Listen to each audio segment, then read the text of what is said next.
Hello and welcome back, and thank you again for tuning in if you are listening.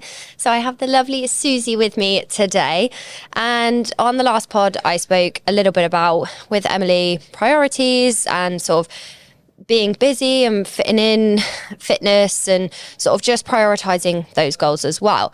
And I think it's a great subject to talk about, you know, when we are really busy and things can be chaotic and, you know, we're all human. And also being a mama and being a parent and just fitting it in. Now, I work with Susie at Jets in Farnborough. We both do sort of a lot of teaching, and Susie does a lot of boot camp stuff around that, and Susie is also an absolute machine. So we're just going to sort of talk about how you got into it, and also like sort of being a mum and sort of working things around it, because it can get a little bit chaotic, and I guess it's just trying to sort of fit things in around that. So where did you begin? Obviously we spoke a little bit just before we came on. Yeah, so I started as a dancer as well. From when I was 4, I started doing ballet, and then I went away to stage school. So I was at boarding school when I was 11. Amazing. I know, I loved it. I wanted to go because of Enid Blyton books, and I always wanted to go to boarding school. So I did. Magical. And then I went to dance college, and then just before I left when I was 19, I hurt my knees. So that was the end of that. So I'd always been active, but I didn't really maintain it. Did you do much gym stuff during that time? No, not at all. I've had so many gym memberships that I was paying for and not going in all the different places I've lived. Yeah. Like a lot of people. But yeah, it was never a priority. I think I just kind of was relatively fit, relatively active from all of my years of dancing, but never. You don't really think about it in that way either.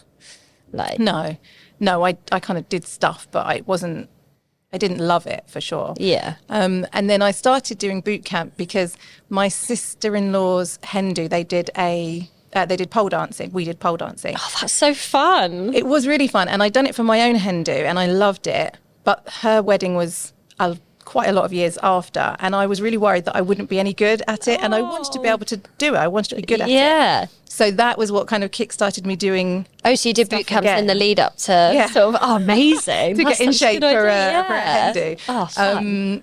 Because, I knew that I'd enjoy. One of the reasons I liked it so much at mine was because I could do it. I could hold my weight. I could spin around. And so I kind of got more out of it than some people who. And I guess an achievement. And it's like trying different things as you like sort of get older. I remember like I was never into the gym, especially when I was doing all my dancing and stuff, but I wanted to feel a bit stronger, and I was like, oh, let's just give this a go. And sometimes when you try things, you're then like, oh, actually this is actually quite fun. Yeah, I absolutely loved it. So that was what started me with boot camp.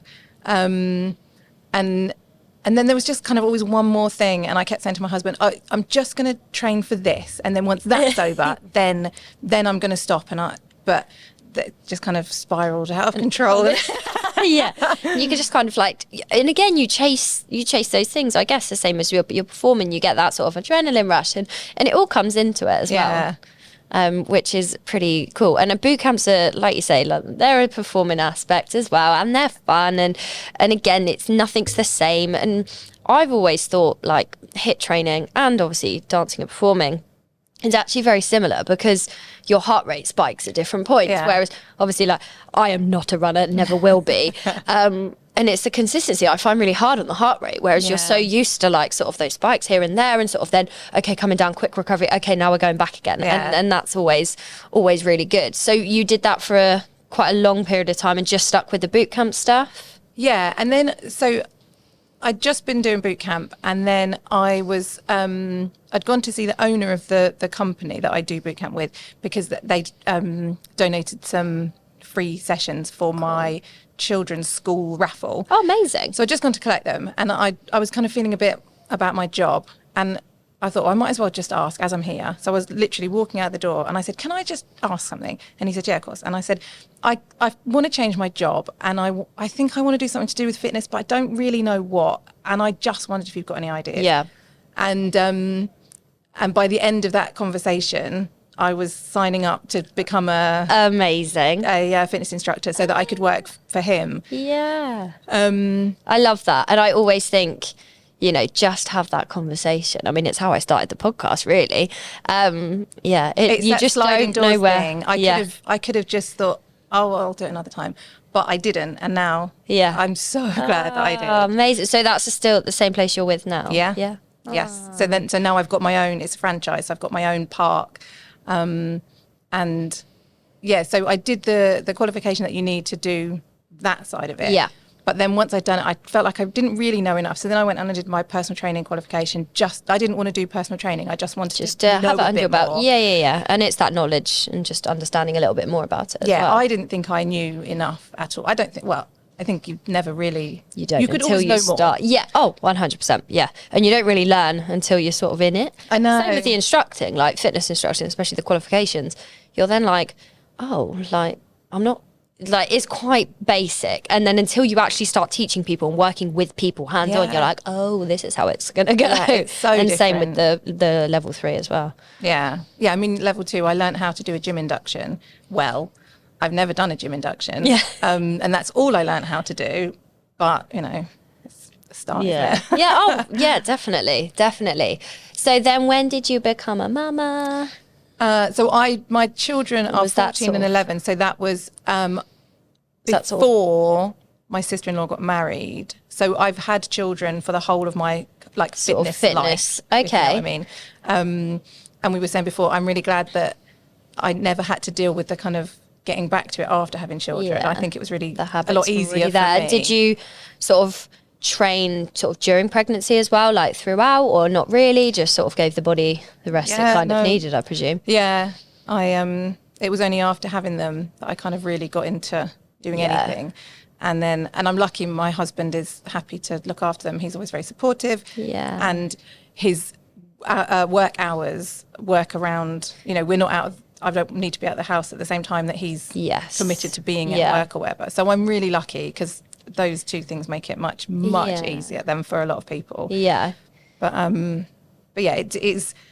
I mean, obviously, I've injured myself. Poor Susie's dislocated her shoulder over the weekend. And it's like already, so that was on Saturday, and already I'm like, so I have to be able to move and do something. Otherwise, I just go stir crazy and I won't sleep. So it's quite good that I've got to the point where I have to be active because it means I have to be active. Yeah.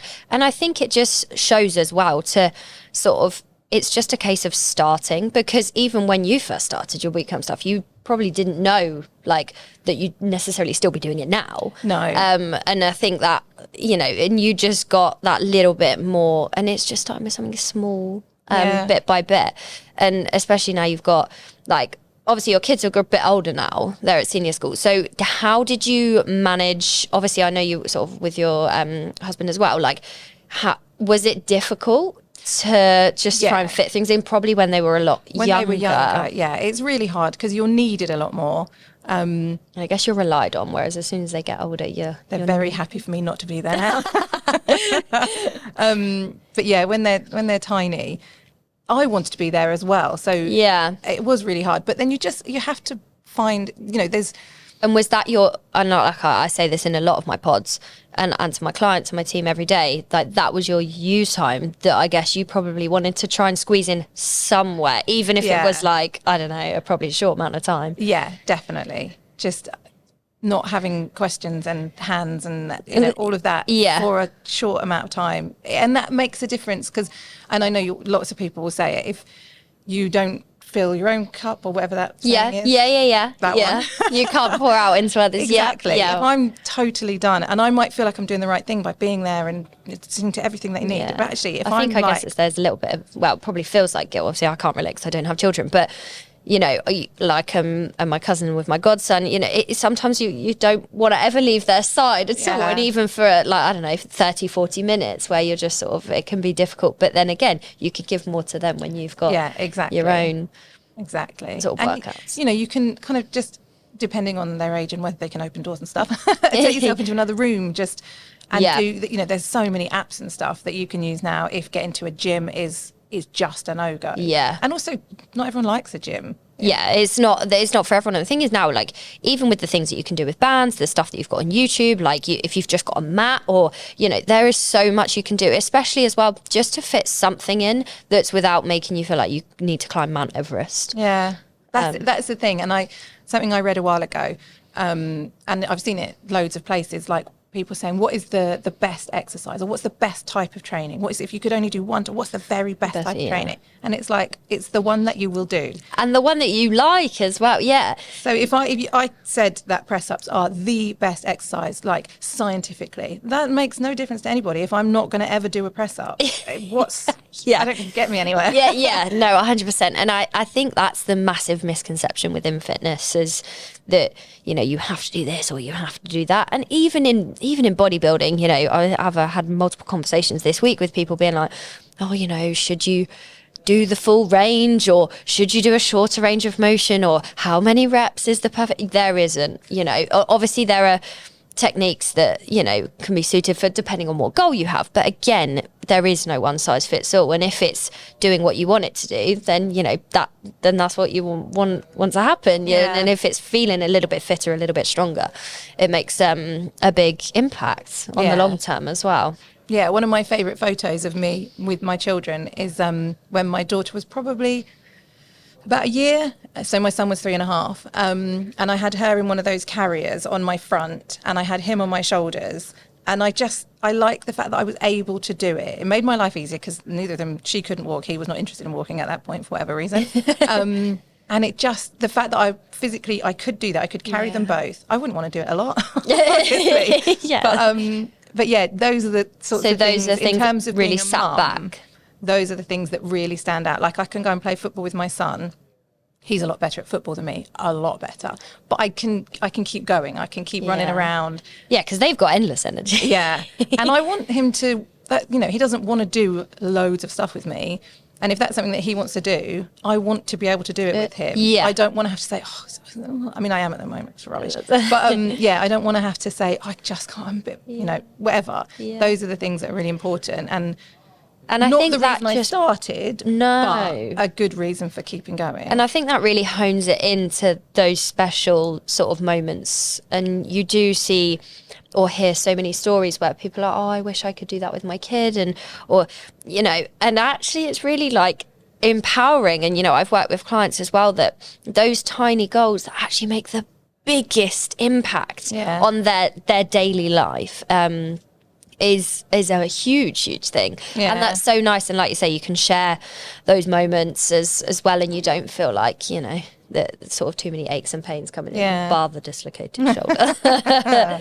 And so did that change as they were growing up? Did you just do more? Or if, obviously, because when they're really young, it was probably harder to fit the time in, but as they got older, were you able to give more time to that? Yeah. And I've taken on more kind of fitness related jobs. So I'm doing more of that and spending more time, because I'm a very, very much an early morning person. So I can get out of the house, do Susie, everything. If she is not up at 5 a.m, she's not a happy bunny. It's true. I know that for a fact. It's true. And it's and some people are like, oh my God, you're good. And it's not that at all. No. It's that that is my favourite part of the day. And it didn't used to be. And there was a period when I was really not loving it, but I wanted to have that bit of time. And also it's that, I loved this when I'm not as a 5 a.m. person as much as I was in prep, because I had to do it every day. But it's that, like, everyone else is asleep, the world is asleep, and I'm not, and I'm just getting it done. I know, and I love nothing's going to disturb that. And that's probably the same, obviously, you know,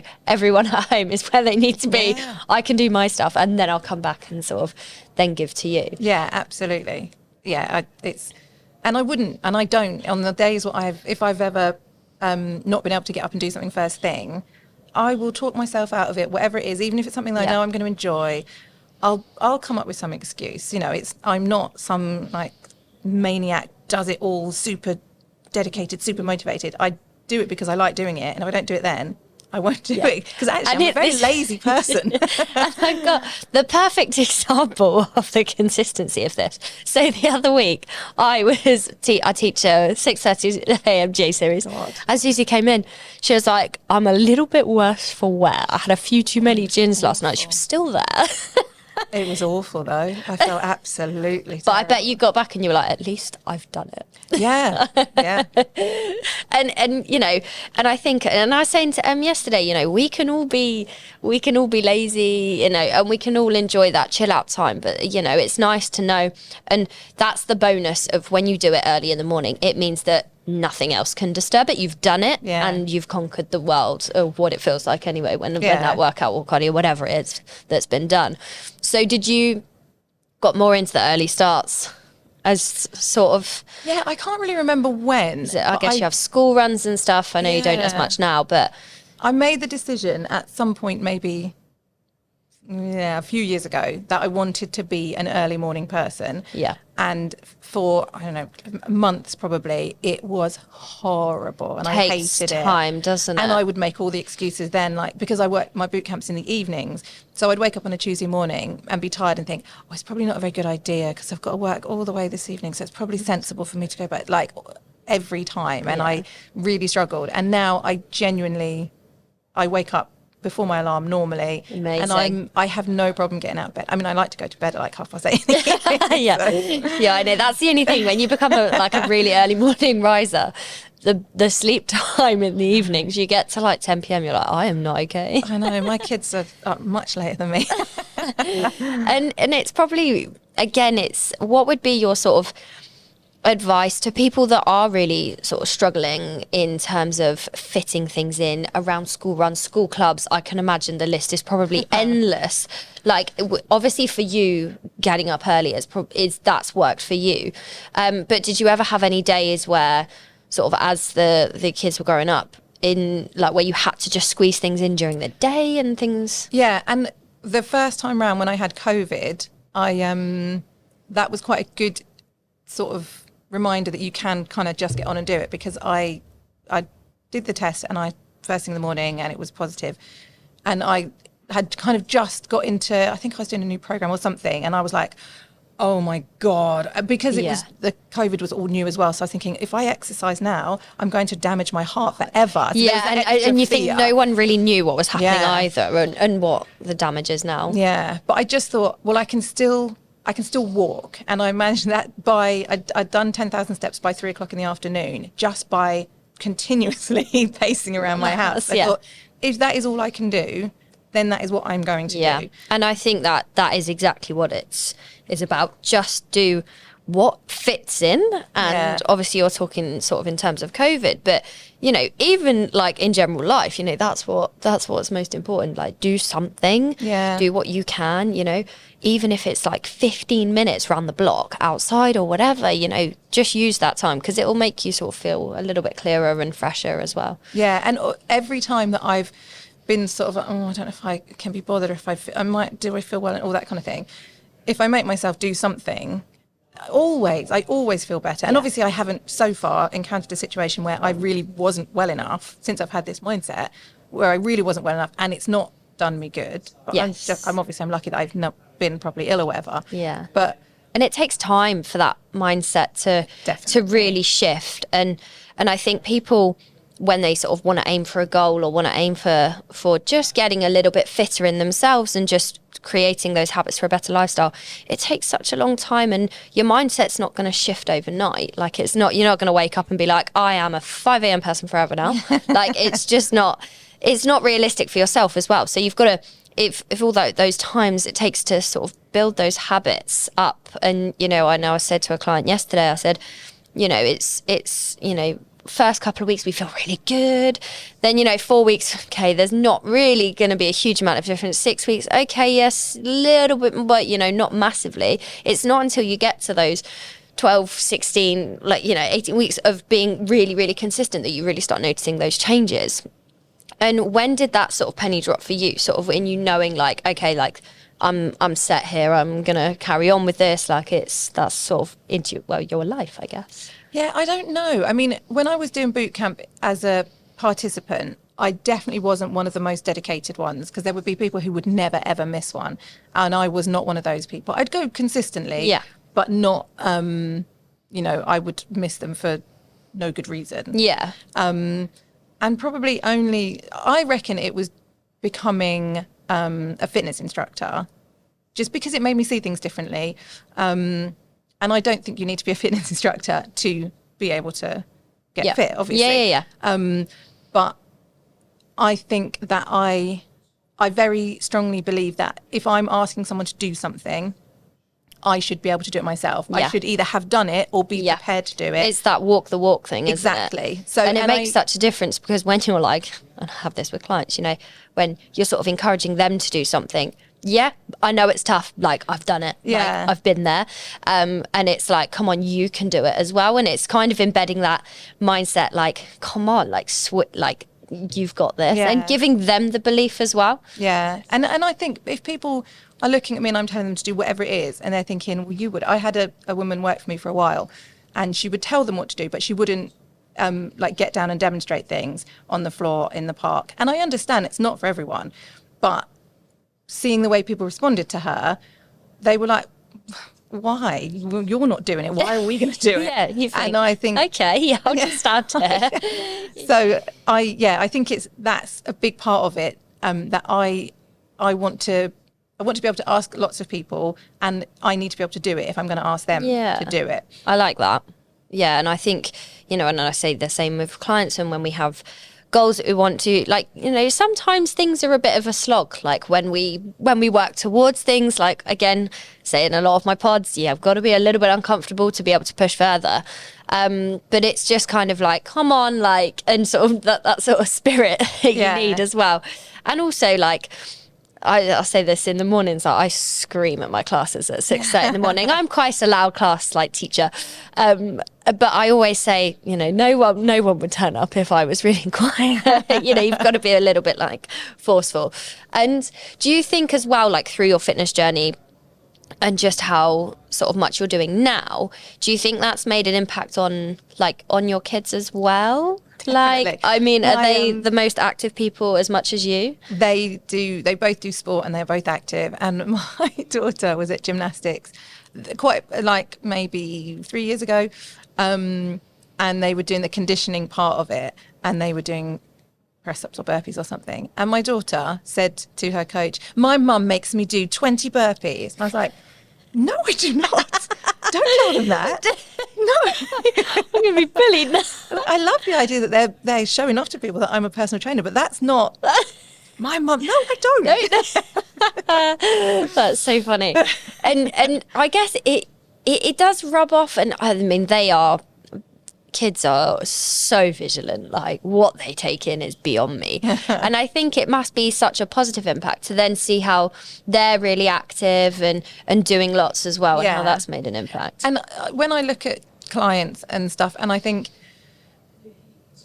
it's much, much harder to go back from a place of being not so fit, not so healthy, those kinds of things, than to maintain an all right kind of situation. And I just think for my children, I want them to be where they're at and keep going, and that's fine. And, you don't have to do so much to maintain being healthy. Yeah, hugely. And it's teaching them sort of the basics as well. Like, there's always, you've got, especially like kids that do loads and loads and loads, but like you say, you don't always need to, even from a kid's perspective, it's just kind of like sort of getting them used to, I guess, being outside and just sort of moving a little bit, or, whatever the activity may be. The list is endless for kids now. They've got so much option, especially with schools. And it probably, like, have they ever said anything to you sort of in terms of like what they look up to you doing, or do you have any sit back moments where you're like, oh, like, actually, like, go me? I think they used to say things more than they do now. Now that they're both at senior school, they're too cool to think that I'm any good. But yeah, they've definitely both said things in the past. And like, I've heard them saying to their friends about what their mum does.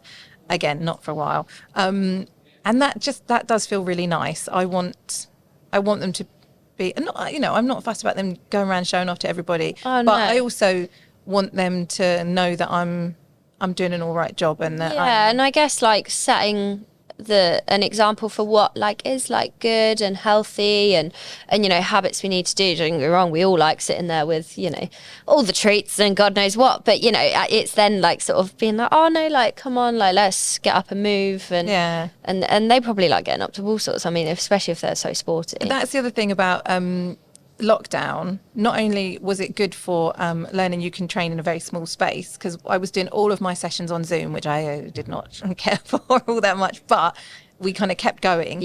So I had to make sure that all my sessions could be body weight or with like a tin of beans or whatever, and that they took up no space whatsoever, because I know people had tiny little flats, and they didn't have space, but they wanted to do something. But it meant that I was in the living room with my children, often joining in, not always successfully, not always not getting in the way, but they, you know, they were witnessing it, they were seeing it happen. And I remember my son joined in and he really struggled, and I was struggling because it was tough, but I was okay. And it was nice seeing him being like, oh, okay. The tables have turned. Because I think I can remember being a child and racing my uncle, and being really surprised when he beat me, because I thought that kids were always faster than grown-ups, because grown-ups are old. So when he beat me and he was just a normal person, it's like, what? So seeing my son realise that actually I can do some stuff that he can't do, was like, oh, cool. And it's like, and you know, we do have that perception that when you're younger, you're just relentless. And it's like, you know, we're all like, there are so many strengths in different people. And it's, I guess, seeing like, for them to see your mindset and where it is must be amazing as well. Like, you know, they probably know that you get up in the mornings and do your thing, and then they just see you when you come home. It's nice. I do like the idea that and it might be they completely rebel against it, and you know, like kids do, and they don't want to be anything like me, and they lie in bed until midday, which, you know, I definitely did that as well. But the idea that they are seeing that as a way of being. And just sort of not necessarily doing it for everyone in, but just sort of having that time. So I guess like to sort of like sum things up really nicely as well, what would you say to sort of any parents that are wanting to start or struggling to get things in, depending on the age? Like, what would be sort of your advice to sort of, I guess, anyone out there just sort of wanting to do more, but just thinking, I'm never, ever going to have the time to do anything for myself? Well, depending on the age, there are definitely places where you can exercise with your child. I mean, I did baby yoga with my son, which wasn't a huge like fitness thing, but it meant that he was with me. I could go and do something, stretch a little bit, and he was there, and sometimes I'd like wave him in the air and stuff. Love that. So there are things like that. I know you can do family boot camps in some places. If there's no way that you can get away from your child, you can find something to take them to. Or, you know, even on television, you can look on YouTube, and there's like dance workouts, or there's so many different things stuff. So you don't need to leave your house, you don't need to have loads of equipment, and it doesn't need to be like press ups and burpees, because that's not for everyone. And if it's going to be, I've got one of my clients, she does what's called Get Fit with Rick on YouTube. I love that. But for her, like, it seems like quite a lot to do steps outside. So I said, well, you know, make your sort of, we can switch up the route to work, because she walks to work, but you know, okay, let's get a little Get Fit with Rick in. It keeps those steps up, even just to add 2 or 3K. That's going to be 2 or 3K that you're already doing, sort of just feeling like, okay, baby or child is around the house and I just need to sort of sit and chill. Like, I'm sure that they can sort of muffle around you sort of if you're doing these things. And there are some fantastic things on YouTube now as well, that people post and all of those things, which is what's great. And it's just starting small, but you know, you don't overwhelm yourself either. Like, you know, so many people think, oh, I must hit 10K, you know. Well, actually, if your average is now 2 or 3, why not go for 4 and start there? And you'll actually do a few more than yesterday. Yeah, exactly that. And I think that's such a common thing on all of the conversations that I've been having recently on here.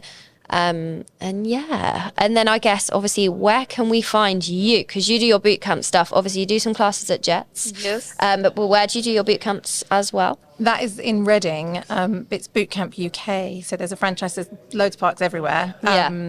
And that is just, I love it. I love it. I could not love it more. And it's like circuit based? Every single session is different. So last night's session was actually a complete shambles. I don't know what I was thinking when I planned it. But last night was kind of in teams of 3, and it was a fun thing. Sometimes they are full on, hideous, awful, and sometimes they're games, and sometimes they're, it's the aim with that is that people will keep coming back because they don't know what's going to happen, and they might have done one that they thought was awesome and it might happen again, or and if they hated the one it, that chose. if they hated it, then they know they're never going to have to do that workout again, so they can always come back, so it's fine. But that is my absolute passion. I love it. Yeah.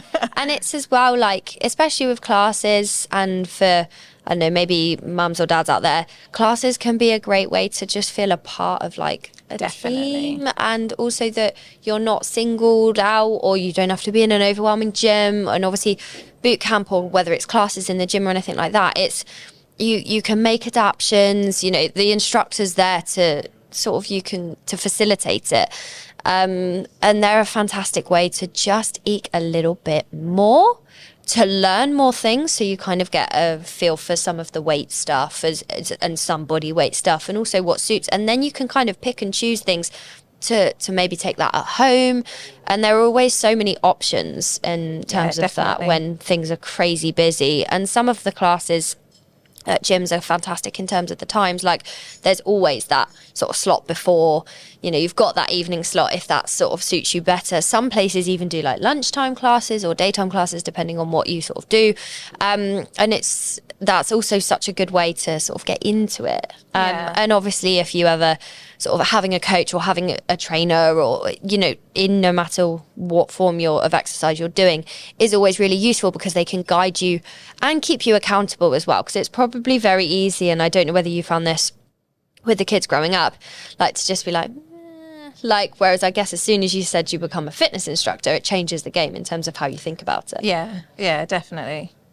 Yeah, I do think, obviously, there are ways you can do it if you can't get out of the house and all those kinds of things. But if you can join something where because training with other people, you're all in it together. There's that kind of... Yeah, you're all like, we're all going to die. Let's go down together. Struggling together. And it also helps really create a bond with people. When I look at people at boot camp... And meeting people as well. Yeah, and there's people that did not know each other before they joined, and now they are really good friends. And I just think it's incredible. And also, there are people who go almost exclusively for the social aspect, and they'll do the workout, but it's, and also again, that's time moving away from your fam, like that's time for you.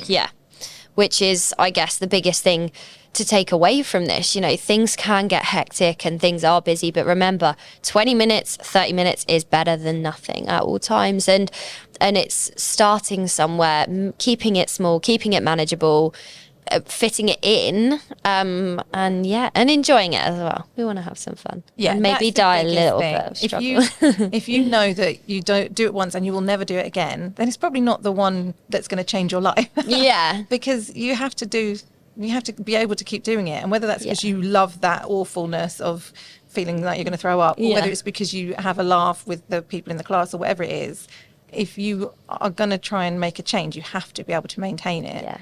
That's the thing, consistency at all times, and if you just keep going, more than anything else, like, just don't stop. Thank you so much for joining me, and also talking about these topics that hopefully reach out to people listening. And we all have our struggles of trying to sort of fit things in, but you can do it, I promise. But thanks very much, and I'll see you on the next pod.